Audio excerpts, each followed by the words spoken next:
Hello दोस्तों, good evening. हम लोग पढ़ रहे थे मौर्योत्तर काल या पोस्ट मौर्यन पीरियड की बात कर रहे थे। लास्ट वीडियो में हम लोग कुछ स्टार्टिंग कर चुके हैं और बात कर रहे थे कि मौर्यों के पतन के बाद संपूर्ण उत्तर भारत में किसी भी एक राजवंश का नियंत्रण नहीं था। ये हम लोग लास्ट वीडियो में चर्चा कर चुके हैं। बल्कि इस समय जो था अनेक राजवंश जो था अलग अलग क्षेत्रों में शासन कर रहा था। और कल हम लोगों ने बात किया कि आखिरी जो मौर्य थे वेदत की हत्या करके शुंग वंश की स्थापना हुई। यहाँ तक हम लोग पढ़ चुके हैं।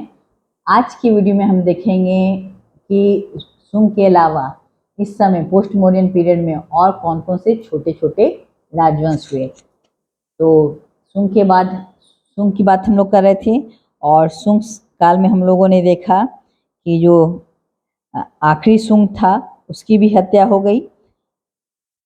देवभूति की हत्या कर दिया गया और वासुदेव ने किया।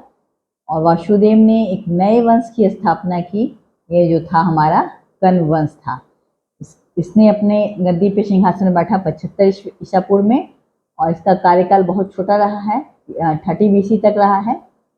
इस वंश में केवल 4 शासक हुए, वासुदेव, भूमिमित्र, नारायण और सुशर्मन।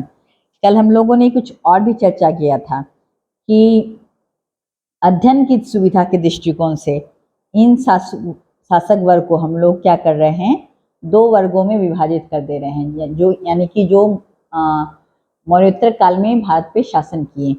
तो पहला जो था वो हमारा भारतीय शासक था और दूसरा जो था वो विदेशी वर्ग के शासक थे। तो विदेशी वर्ग के जो शासक हुए मौर्योत्तर काल में, यानी मौर्योत्तर काल पीरियड में या मौर्यों के पतन के बाद जिसने भारत पे शासन किया, विदेशी आक्रमण हुआ, उसमें कौन कौन से प्रमुख थे उस राजाओं की चर्चा हम आज के वीडियो में करेंगे। और उनमें से कुछ राजवंशों की बारे में हम आज अपने वीडियो में पढ़ेंगे। तो सबसे पहले हम लोग देखते हैं कि विदेशी आक्रांता में कौन कौन से शासक हुए। तो सबसे पहले भारत में आक्रमण करने वाला हुआ हिंद यवन और इसका सर्वाधिक प्रसिद्ध शासक जो था वो मिनांडर था, जिसे हम मिलिंद के नाम से भी जानते हैं। इसकी राजधानी सियालकोट वर्तमान में पाकिस्तान के पास है और इसका जो मूल निवास स्थान है वो बैक्ट्रिया अफगानिस्तान में देखने को हमें मिलता है। अब दूसरा जो विदेशी शासक है वो है शक, जिसे हम सिथियन के नाम से भी जानते हैं। इसका जो प्रमुख प्रसिद्ध शासक हुआ वो नहपान है, जिसने पश्चिम भारत पे शासन किया। इसके राजधानी के बारे में विशेष हमें जानकारी प्राप्त नहीं होती है, लेकिन ये सीरिया का रहने वाला था या ईरान का रहने वाला, इसका मूल स्थान रहा होगा, ऐसा देखने को मिलता है। तीसरा जो विदेशी यात्री जो हुए वे थे पार्थियाई और इसका जो शासक हुआ वो गोंडोफर्निज हुआ। और इसके बारे में भी, राजधानी के बारे में तो बहुत विशेष जानकारी नहीं मिली है, लेकिन बेग्राम अफगानिस्तान में इसके बहुत सारे सिक्के हमें देखने को मिलते हैं। और ये जो था पार्थियाई ईरान का मूल निवासी था।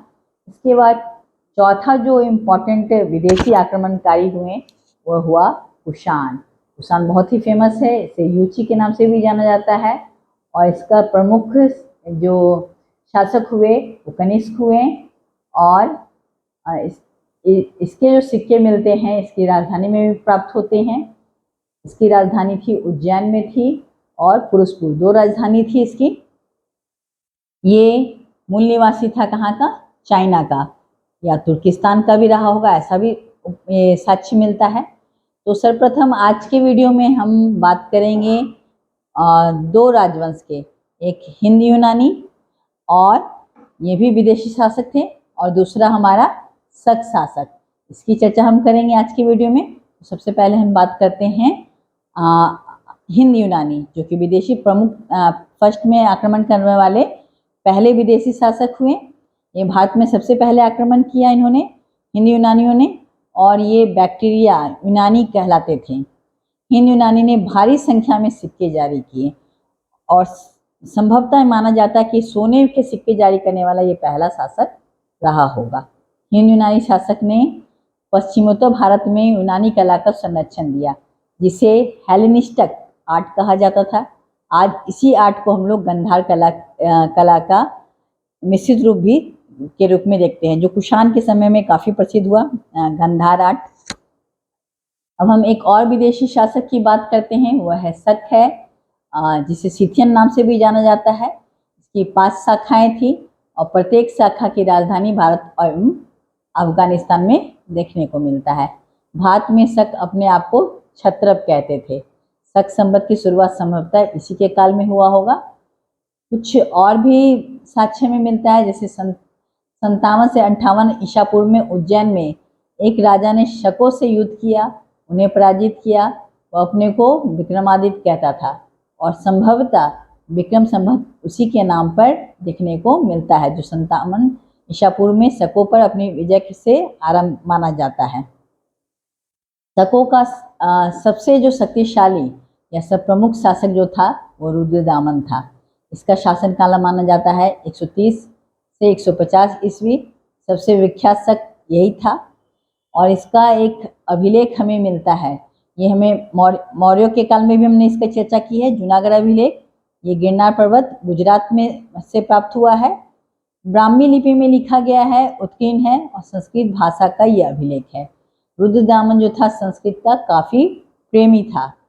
रुद्रदामन व्याकरण, राजनीति और संगीत एवं तर्कशास्त्र का भी पंडित रहा है।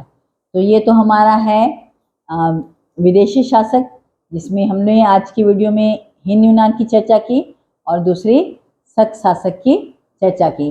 नेक्स्ट वीडियो में हम लोग बात करेंगे पार्थियाई साम्राज्य की और कुषाण की बात करेंगे। ये बहुत प्रसिद्ध विदेशी शासक में हुए। कुषाण अपने बौद्ध धर्म के लिए भी काफ़ी प्रसिद्ध हुआ। तो इसकी चर्चा, विस्तृत चर्चा हम लोग नेक्स्ट वीडियो में करते हैं। Thank you so much.